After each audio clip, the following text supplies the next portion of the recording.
Voici encore une autre histoire que j'aimerais partager avec vous. Cette histoire m'a été confiée par une sœur.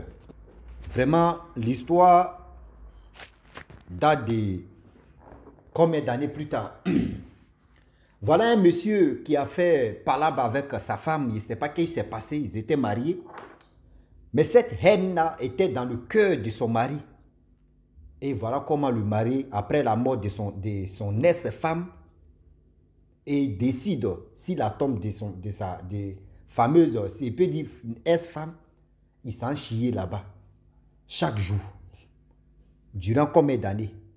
Voilà comment on met la main sur la personne et il dévoile le pour et le quoi qui lui fait ça. La famille, souvent là, il y a des personnes là, je le dis et puis je le répète, eux là, eux ils ne sont pas des dits non, c'est-à-dire ils ne sont pas dans à faire des dits non, que oui, eux là, quand tu fais par là, ben eux là, tu as commencé la guerre comme cela. Même jusqu'à ta mort, ils sont avec toi. Même jusqu'à ta mort, eux ils sont au collier avec toi. Oui, oui. Jusqu'à ta mort, ils sont avec toi. On va quand même écouter l'histoire en question, vous allez mieux comprendre le pour et le quoi que le monsieur en question faisait ces gens de crimes-là. Comment tu peux aller chier? Tu peux aller chier si la tombe de ton ex-femme, même si on dit, si vous n'êtes plus ensemble, vous n'êtes plus ensemble. Même si vous êtes séparés, ce n'est pas pour cela que toi, tu vas t'élever, tu vas aller chier si ça tombe. Mais quand même, on a qu'à se respecter. La famille, voilà l'histoire qui commence. Le monsieur en question, il vivait avec sa femme, je ne sais pas, sa femme vraiment le trompait. Au fur et à mesure, la femme aussi, elle faisait des trucs bêtises que je ne vais pas dire. Et le monsieur n'a pas trop digéré, il n'a même pas digéré ça.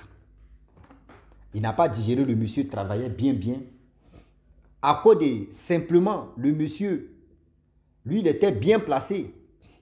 Vous savez très bien qu'en Europe, là-bas, quand tu travailles, quand la femme ne travaille pas, vous êtes marié. Le jour où vous voulez vous séparer, on dit diviser votre... C'est-à-dire toi, ton argent que toi, tu as souffert. Parce que vous êtes marié, vous allez diviser ça en deux. Donc la femme en question, elle a vu que son mari a l'argent, tout. Elle demande divorce. Son mari a dit non, je ne sais pas pourquoi tu veux le divorce. Elle dit non, elle ne se sent pas dans cette relation. Ils sont allés faire le procès de ça. Le monsieur en question, il a raison. Parce qu'il n'y a rien de mal dedans. Mais elle veut séparer. Elle dit non, elle ne se sent plus en sécurité dans cette relation. Le monsieur a démontré de A à Z que oui, c'est parce qu'elle sort avec les jeunes garçons, etc. Elle veut vraiment financer sur eux. À cause de ça, elle veut vraiment que je partage mon argent au sujet de mon front. Mais vous savez très bien qu'en Europe, là-bas, quand la femme décide de faire ceci, vraiment, le gouvernement, comment dirais-je, soutient la personne en question. Et voilà comment, avec le temps qui passa et le temps qui ont passé, le monsieur, lui, il faisait ses trucs.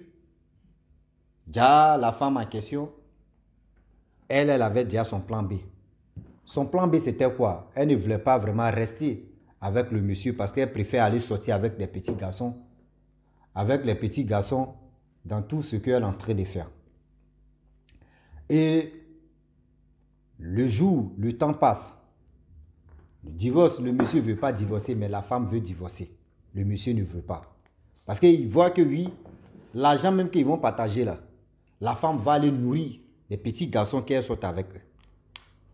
Mais tout a pu chambouler. Vous savez très bien, la femme a gagné.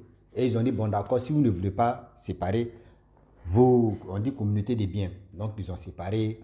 Ils ont divisé l'argent du monsieur, tous les comptes, tout ce qu'il avait, même à la maison, ils ont tout divisé. Le monsieur n'a pas digéré ça. Vous voyez, quand tu aimes une personne et puis la personne te quitte brusquement, c'est-à-dire, la personne te quitte comme ça, sans même préavis, vraiment, ça fait mal. Le monsieur n'a pas digéré. Le monsieur a dit dans son cœur que, même à ta mort, jusqu'à ta mort, je ne vais pas te laisser. Donc le monsieur faisait tout son possible, vraiment pour mélanger la femme en question. Mais la femme aussi, bon, elle dans sa tête, oh, c'est qu'elle est en train de faire là, elle s'en fout. Au fur et à mesure que le temps passe, le monsieur faisait tout son possible pour faire la peau de la femme. Et voilà, un jour, la femme tombe malade. On ne sait même pas où maladie l'a quittée. Et un peu, tout ce que les économies qu'elle avait, La dame, elle a dépensé moitié, elle a dit non, que le jour elle meurt là, parce qu'ils n'ont pas eu d'enfant. Cet argent-là, ils n'ont qu'à prendre le reste de son argent, ils n'ont qu'à prendre, ils vont aller donner ça aux sans-abri en Europe là-bas. Et quand elle est décédée, ils ont fait ça. Le monsieur n'a pas digéré cette douleur. Et voilà comment, quand ils ont enterré la dame, le monsieur en question, lui, c'est-à-dire, il ne s'est plus marié, hein, chaque jour, c'est-à-dire matin, quand on se réveille, lui va aller chier si la tombe de son ex-femme. Même gardien, même je peux dire cimetière là, il se pose la question, mais qui vient chier ici? Oh, cimetière là, on dit, il y a des sans-abri même, il y a des côtés des cimetières là, d'autres même sont se réfugier là-bas, dormir, parce que quand il fait froid aussi, il ne faudrait pas que les gars dorment dehors là, eux ils vont aller dormir dans le cimetière là.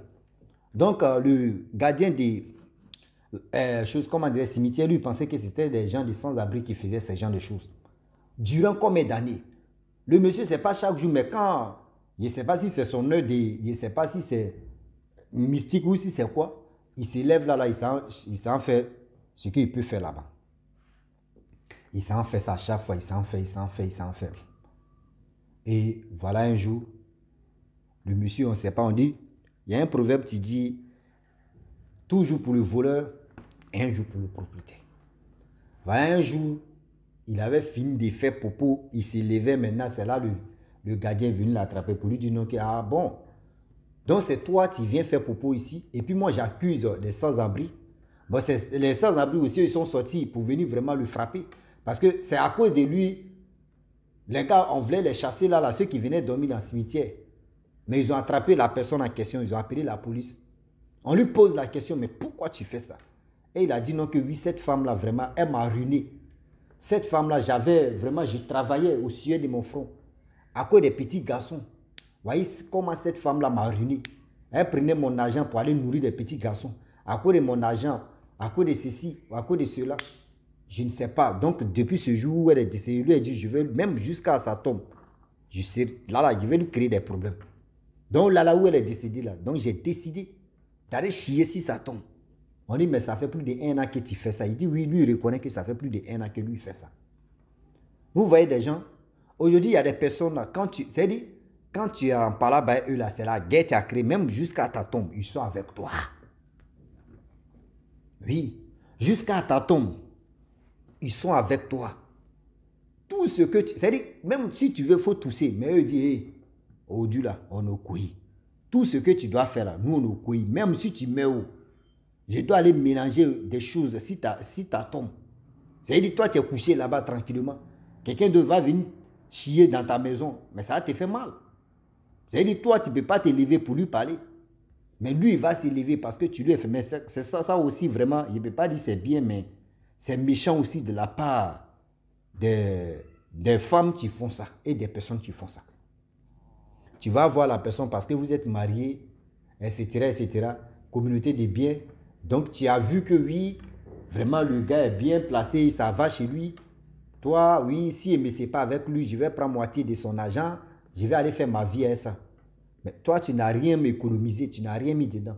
Mais dis-toi que ce que tu es en train de faire là, et ton plan B que tu as mis en place là, est-ce que ton plan B là, un jour là, quelqu'un d'autre ne va pas te niquer aussi? Est-ce que quelqu'un d'autre aussi ne va pas te niquer? Vous faites des choses aujourd'hui et puis demain ça vous rattrape. Voilà le monsieur, imaginez-vous si c'était comme au village comme ça, je prends l'exemple. Vous voyez, les cimetières des villages là, mais qui va aller surveiller chaque jour là-bas? Non. Quand on dit quelqu'un est mort, d'autres même, vous voyez, c'est là, ils vont aller au moins nettoyer un peu, et puis ils vont l'enterrer là, et puis après on laisse. Hein. Ou soit si on veut dire, bon, le chef peut dire non, que bon d'accord, il fait sacrifice, allez-y, vous allez nettoyer les tombes qui sont au cimetière. Et puis on paye une personne ou deux personnes, et puis ils vont aller nettoyer là-bas. Oui, ça arrive. Si c'était au village seulement là, lui il allait chier juste, il allait chier seul. C'est-à-dire s'il tombe là même, il allait maquiller ça avec caca. Et il allait prendre son caca et puis il va cimenter. C'est-à-dire il n'y a pas de ciment, mais il va faire la méchanceté. Et c'est pas tout le monde on provoque. Hein. C'est pas tout le monde aussi on fait du mal. Parce que quand tu fais du mal à une personne qui ne digère pas, qui ne laisse pas là, dis-toi que tu as commencé comme cela, il faut terminer. C'est-à-dire c'est que tu as commencé là. Tu as l'heure pour ça. Oui, oui. Ce que toi, tu as commencé et tu es dedans là, dis-toi que ça va chauffer pour toi.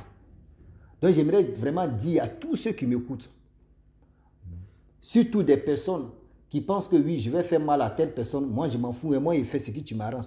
Oui, tu fais quelque chose qui t'arrange pour toi-même, mais tu ne penses pas pour demain. Toi, tu ne penses pas pour demain, à qui tu es en train de faire du mal. Oui. C'est ça, il dit, si c'était au village seulement là, lui il allait chier s'il tombe de la femme jusqu'à... Si lui-même n'est pas mort là, si lui-même son cœur n'est pas tranquille là, il allait toujours chier. C'est parce que c'est en Europe et puis c'est en ville aussi là, qu'ils ont mis la main sur lui. Si ce n'était pas en Europe, si ce n'était pas en ville, parce qu'en ville, là, les tombes, là, surtout, bon, il y a pas des cimetières, on souvient ça, si c'est en Afrique. Seulement, on sait que c'est un gardien. On sait qu'on met le gardien, là, il ne faut pas, des gens vont venir enterrer des gens bêtement comme ça qu'on met le gardien. Sinon, surveiller jusqu'à, il va, combien de tombes. Toi, tu es venu, tu vas aller surveiller, mais là, c'est eux-mêmes qui vont te surveiller encore. Et c'est que... Est-ce que vous comprenez? Donc, j'aimerais dire à tous ceux qui m'écoutent que quand tu sais que dans la vie, il y a des gens là, il faut beaucoup les méfier. Quand tu fais la guerre avec quelqu'un et puis il ne pardonne pas, même quand tu lui fais du mal, arrivé au moment, viens, tu vas demander pardon à la personne. Ah, vraiment, tu as raison, je m'excuse. Vraiment, tu as raison. Il y a des gens là, quand tu viens et puis tu dis non, que tu as raison, je m'excuse.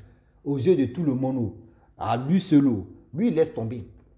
C'est ça, lui, il voulait que tu as reconnu vraiment ton défaut. Mais si toi, tu sais que oui, tu es fautif, et toi-même, tu ne veux pas t'excuser là, mais attends, c'est bon, même il met dans son cœur, et puis t'attends. Même il te dit non, il va te faire la peau. Même souvent, vous ne voyez pas, souvent même là, je vois souvent des vidéos quand on s'est enterré quelqu'un, et on enlève dans ses cœurs, on le dépose, puis on le chicote. Bah, bah. Bon, moi, je me pose la question, c'est crédit, la personne a pris et puis n'a pas remboursé. Ou soit c'est l'un des tontines, la personne a pris et puis tout le monde... Bon, je ne sais pas si c'est quelle manière de rituel ou soit si c'est quelle manière de le principe de là-bas. Hein. Mais je ne sais pas c'est dans quel pays ça se passe quoi. Je ne sais pas, vous pouvez vraiment... Ceux qui me suivent peuvent venir me donner le nom de ce pays-là pour dire non, c'est dans notre... Surtout c'est nos cultures, je peux comprendre. Mais pour dire non que oui, quelqu'un qui est déjà mort, tu es couché, et vous venez le chicoter. Bon, vous le chicotez pourquoi alors? Comment son corps va, ou soit quand vous allez le chicoter, il va s'élever. Ouais. Quand même tu es déjà, lui-même où il est là, mais il s'en fout. Si vous voulez là, mais mettez-le dans le feu. Si vous voulez, faites ce que vous voulez. Lui, il a déjà fini pour lui, il est déjà fini. Mais vous allez le bastonner là, c'est comme vous prenez ses péchés. Ah oui, c'est comme vous prenez ses péchés, je ne comprends pas. Ah oui, bon, il y a des choses aussi qui se passent, si c'était aussi. Il y a une vidéo comme ça, il y a un gars, ils sont allés enterrer. Le gars en question, on dit c'était manager des poclés, les managers des vendeuses de piments. Enterrement du monsieur en question, des poclés qui le... C'est-à-dire, les poclés qui lui géraient là, ces poclés là sont allés dans le cimetière. Ceux qui étaient là-bas là, ils sont mougous là-bas. C'est-à-dire gratuitement. Bon, c'est quelle manière? C'est quoi? C'est quoi ça là? Parmi mes abonnés, il y a d'autres qui vont dire, hey, bon, mais pourquoi ils n'étaient pas là-bas? Ah oui, ils ont mougou là-bas. C'est-à-dire gratuit, c'est-à-dire hommage. Hommage. C'est-à-dire, eux, ils sont allés là-bas. C'est-à-dire, ils sont mougou gratuitement. Toi, tu viens mougou, tu passes. Tu viens mougou, et puis elles avaient plusieurs préservatifs, tu te protèges, et puis tu mougou, tu pars. Tu mougou, tu pars. On dit les femmes qui étaient là-bas, mais elles étaient dépassées. C'est-à-dire elles ont fui le lieu. Mais c'est des poclés, elles étaient là. Les vendeuses, c'est-à-dire, c'est les filles qui travaillent avec ces producteurs ou ce manager des vendeuses de piments. Vous voyez des choses. Donc j'aimerais dire à tous ceux qui m'écoutent que si c'était là, on pardonne. Mais si quelqu'un t'a fait du mal, il faut le pardonner. Lui-même, ça va agir sur sa tête. Lui-même, il va partir ses malheurs, il va partir ses problèmes. Mais il ne faut pas garder ça jusqu'à sa mort. Même si ça tombe, tu vas aller faire des trucs là-bas, ce n'est pas bon. Ce n'est pas du tout bon. Ah oui, ce n'est pas du tout bon. Donc, je vais m'arrêter là. Mais bien avant que je m'arrête, j'ai dit aux gens aussi que il y a des personnes qui ne pardonnent pas sur cette terre, qui ne pardonnent jamais des choses sur cette terre. Donc, écoutez vraiment vos cœurs. Quand vous êtes fautif, demandez pardon à vos entourages, à celui ou celle que tu as fait du mal. Parce que tu ne connais pas, la personne a gardé quoi dans son cœur et demain comment il va te faire ou comment ça va se passer. Donc la famille, je m'arrête là. Si tu es nouveau, tu es nouvelle sur ma vidéo, il faut t'abonner sur ma chaîne YouTube, ma page Facebook. N'oubliez pas de partager mes vidéos et aussi liker. Je vous dis à très bientôt. Ciao. Bisous. Voilà ça.